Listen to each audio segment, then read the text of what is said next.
I remember as a child you're born and raised into havoc. There's war all the time. There's uncertainty within the country. And I remember as a child going through places with my parents, and you always heard it in the backgrounds, hearing the war sirens, and just, we'd go to parks, we'd go to picnics, we'd have family functions and weddings and the fun stuff. But the trauma of being terrified, or like sitting in my grandmother's house watching TV, and all of a sudden the house starts to shake and all the cousins and the kids are running into the doorways or under the stairs to hide, that overshadowed the joy. You know, it overshadowed life in itself. And it's what you became accustomed to know, that is what life was. So you just accepted it because that's all we knew. There wasn't anything different. And so your family flees. At one point you're in Torino, and this amazing story of how God kind of answered your father's prayer. Absolutely, yeah. Tell me about this. Well, it was Christmas Eve, and I love how God just works, and he's like, I know how this is going to end out, even though you don't know. And my dad found himself in the streets winter, Christmas Eve, wandering, crying, knew that our money was, low and we didn't have much left to, go to the next country or however long it took to come to Canada. But we needed a visa and we didn't have the visa. And every day he would go to the embassy to get the visa, and every day he was denied. So he walked in the streets, found this huge church, sees this huge statue of Jesus, and he walked up to it and he just said, I know you're not my God. I know that we don't do anything to worship you, but you're a God of these people and you're a God of this land. And I'm asking you to help me and my family out.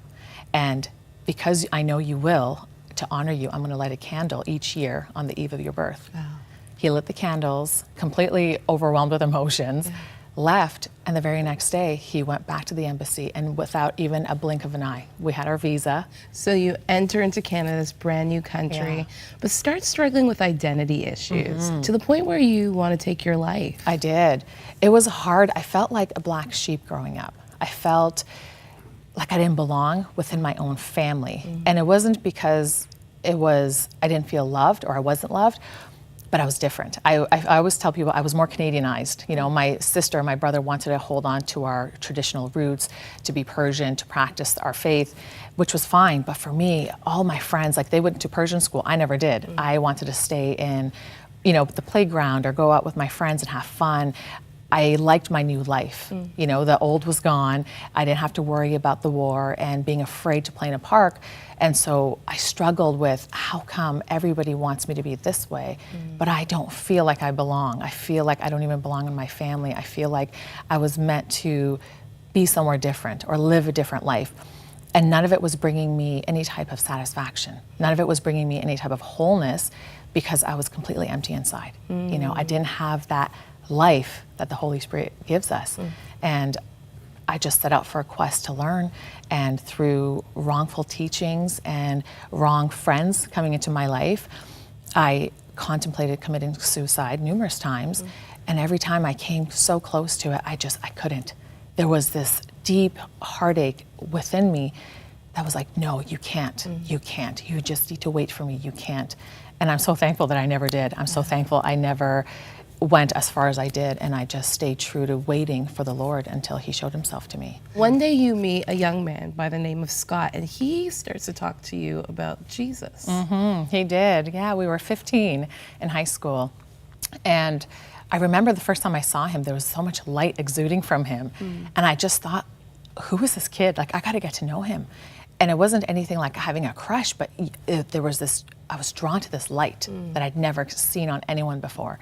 And so, lucky enough for us, every class that we had that first year, we were in the exact same class together, except our homeroom.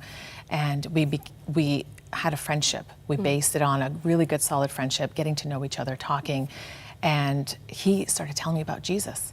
And I got really excited until my Muslim friends found out. And they just put the lid on it. They shut it down. And they reassured me how awful it was for any Muslim to convert, that there's no hope for you, that you're not allowed. It's a huge sin against God. And so I talked to Scott. I said, listen, I love our friendship, but you need to respect me. I'm a Muslim, you're a Christian, and we just need to keep it at that. And so he stopped.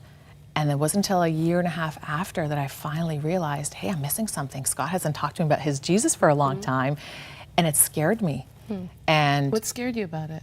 it scared me because I knew he was full of so much life, and all of a sudden, that life kind of stopped. That I was receiving. Every time he spoke about Jesus to me, it kept me going. There was this excitement inside until I noticed, hey, it's gone. And so I started talking to him more about it. I started talking to my Muslim friends about our faith. And literally, eventually, one day, my Muslim friend said, if you convert, you're going to burn in hell. And I had a really honest, heartbreaking conversation with God as I walked home from high school, weeping, and he revealed himself to me. And I went home and I wept and I cried and I woke up. And before I slept, I took a nap. I cried out to the one true God. I said, I just want to know the one true God. Whoever you are, I just want to know you. I'm tired of feeling dead inside, like my prayers aren't being heard, that I'm just praying to the wall. And I fell asleep and I woke up, and it was like this jolt of electricity that went through my body. And I heard his voice, and he said, it's now or never. You need to make the decision. It's now or never. And I called Scott and we had a quick conversation. He thought I was pranking him because we love playing practical jokes on each other. But I convinced him, like, no, this is serious. I really want to do this. I've made up my mind. And the very next day at school, we walked into a forested area and I gave my life to Christ then. And it was the most incredible day of my life. It really was. And you knew that this would be at a huge cost, that your family would not be happy. Tell us about dinner time and what would happen once your family knew that you were a Christian. Yeah, well, it became really difficult. And back then, I didn't realize how much it would hurt my parents. Being a parent now, I can understand as I'm in their shoes. But they would have dinner together, my parents with my siblings, and I wasn't allowed to sit with them. So I would wait till they were finished having dinner. And when they were done eating dinner and the table was cleared, I'd go in the kitchen and whatever leftovers there were, I'd The sit leftovers? there. The leftovers, yeah. I'd sit there and I'd eat it. And it wasn't because they were mean. I understand that part. They were just so broken. They were so hurt. They thought I had completely gone behind their back, which I had. My dad had said, I wish you would talk to me about this. I would have helped you. I would have taken you to classes and taught you about the Quran and what Islam really is about. But my mind was already made up and I'd fallen in love with this new Jesus and I couldn't turn my back on him anymore. But it was really difficult.